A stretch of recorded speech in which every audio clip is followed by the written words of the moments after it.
Cry, baby, cry. Oh, that's too bad. He didn't say anything about last week's penalty. What a nice man. Shut up, all of them.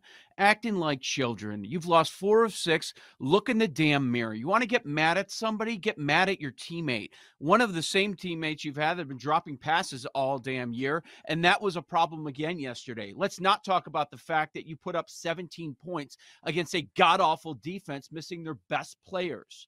I mean, come on. Everybody else is lighting the scoreboard up against the Bills, but this team is flawed. They have a lot of issues, and they're still here. They've now lost 4 of 6, and they're sitting there crying at referees. That's what losers do. Chiefs are a bunch of losers right now, man. Honestly, that's what I talk to children about that. You don't cry about officials. You don't blame referees or umpires. And that's what they are. They're so flustered. They don't know what to do. They're used to getting every call.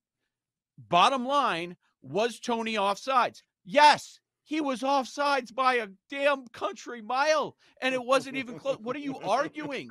And at that point, they hadn't even seen the tape, the film. Like, they just talking to each other. Yeah, they're out to screw us. They're out to screw us. No, you're screwing yourselves. Shut up. I hope they lose every damn game the rest of the year. Get out of here. They're still going to be in the playoffs. Fine. You'll have your opportunity. Guess what, Patrick? You're going to have to do it on the road this time. It's going to be a little bit tougher. As far as this game, the Titans also, not only are they just not up to par, even on the same level as the Dolphins, it's like the good players they do have on the defensive line, I don't even know that they're playing. Jeffrey Simmons, he's already out. Tier Tart, he's questionable for this game. Big run stuffer. Teron Armstead, he's questionable. We'll find out, 90 minutes before the game about him, but I don't know that it really matters, because it's going to be a beat up defensive front for the Titans going against the Dolphins. Obviously, the goal is always you want to get pressure to Tua, but Dolphins should be able to name the score, but I'm not really focused on this one. I'm focused on the other game. How about you, Aaron? Yeah, I'm interested in Tyreek Hill. He is 4-1 for first touchdown. He has scored. He's been on a streak with first touchdowns right now. So that's kind of fun. His prop is at 106.5. We talked about the Titans. He should air quotes, have a good game against this Titans defense. But 106.5 is still like such a high number. But crazy. I mean, hey, yeah, I think he could still do it, though, is the thing. Oh, of course.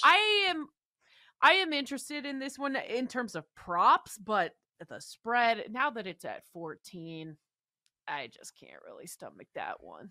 I wanted to talk about Tyreek Hill here because, yes, the prop of 106.5 is humongous. 99% of the money is on the over per BetMGM.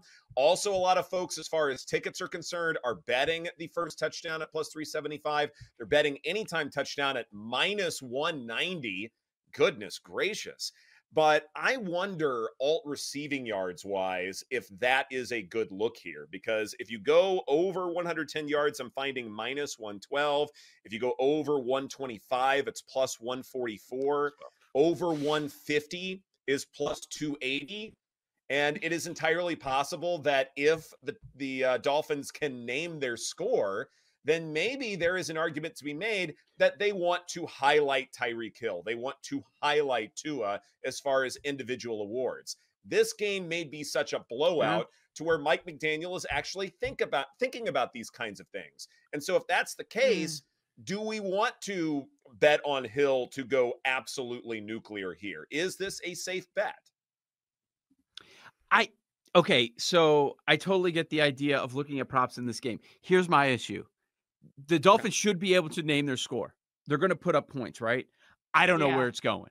I don't know where it's coming from. If they want to pass, if they want to go through the air, they could probably do that.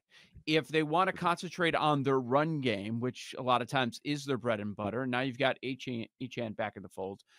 He ended up getting more carries last week than Mostert. If they want to do that against what looks to be, multiple defensive linemen out for the Titans, they probably can do that.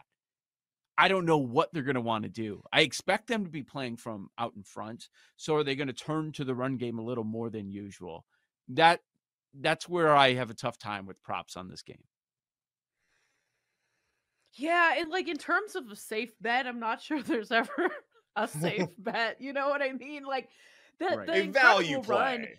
Yeah. yeah, that Tyreek has been on first touchdown score against the Commanders, Jets, and Raiders the past 3 weeks. Can he do it Wow. again? Like, will McDaniel, call that play and feed him? It's interesting at plus 375. The fact that any time is minus 190, gosh, that's almost Jeez. unbettable, Mm-hmm. right? Like, Yeah. who's gonna do that?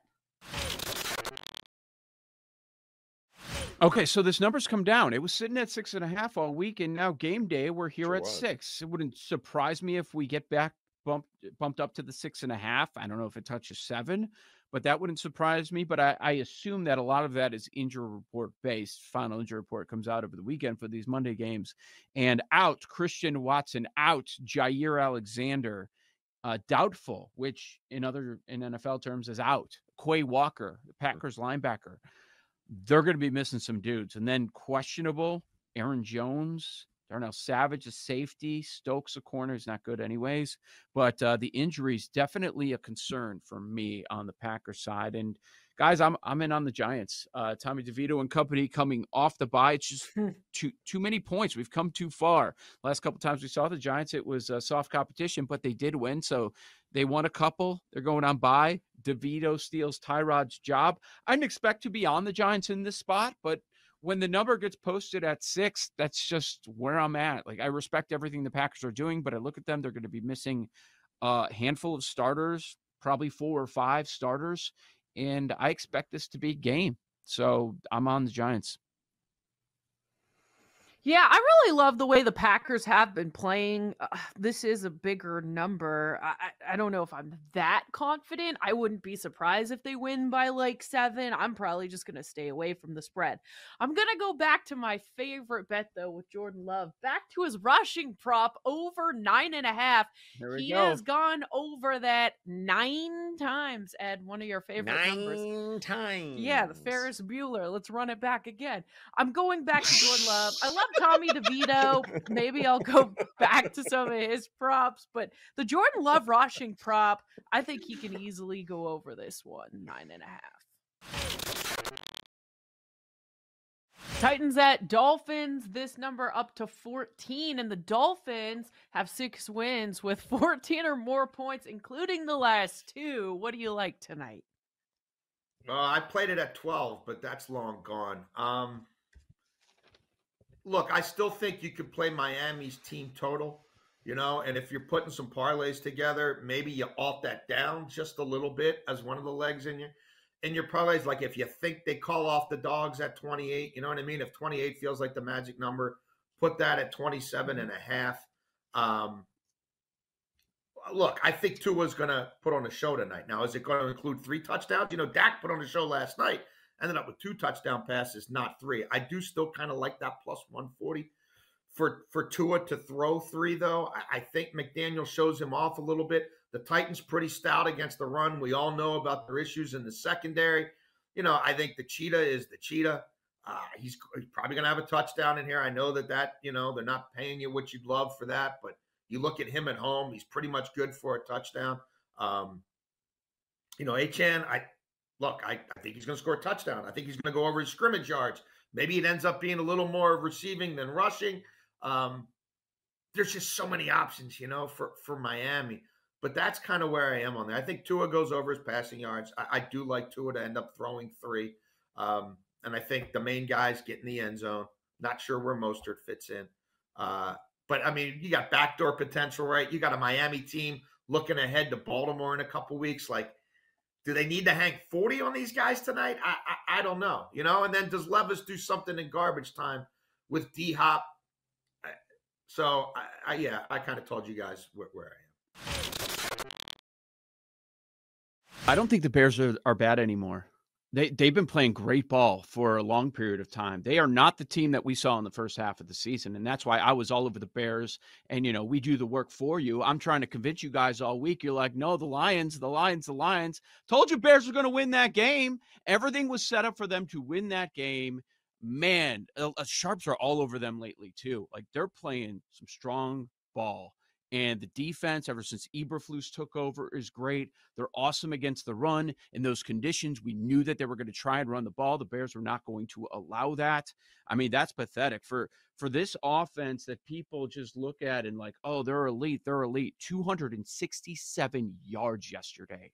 And the conditions were not as bad as people expected. But we did get Goff outside. And that's always part of the handicap. I can't wait to go against this Lions team in the playoffs. It's going to be awesome. People are going to get fooled again, saying, oh, see, they're good. They're legitimate. They'll go over the win total probably next week because they're going to play inside in the last month. And then eventually they're going to get outside, and you're going to see what they are. This defense is pathetic. Like, they made Justin Fields look so good once again, and he always torches them. They made him look so good that people are having the conversation, oh, maybe we shouldn't draft a quarterback. Maybe Fields is the real deal. Well, let's reconvene after next week, after they play the Browns defense, and see if you feel the same way. But the Lions, their defense is terrible. You got to trust Goff. Okay, have fun doing that. I mean, the Bears should have swept them this year. They were very close to sweeping them this season. And, you know, my point on the Bears is they're much closer to an average team than a bad team. And they're live to win most weeks because they have a bit of a formula. I mean, 4th and 13, touchdown strike to DJ Moore. You guys can't stay on side. I know it's become a bit, but I'm dead serious with the Lions stuff. What impresses you about this team? Since week 7, they have been a bottom 3. I repeat, a bottom 3 defense in this league, and it continued yesterday. This pathetic Bears offense for much of the year scored 28 on you.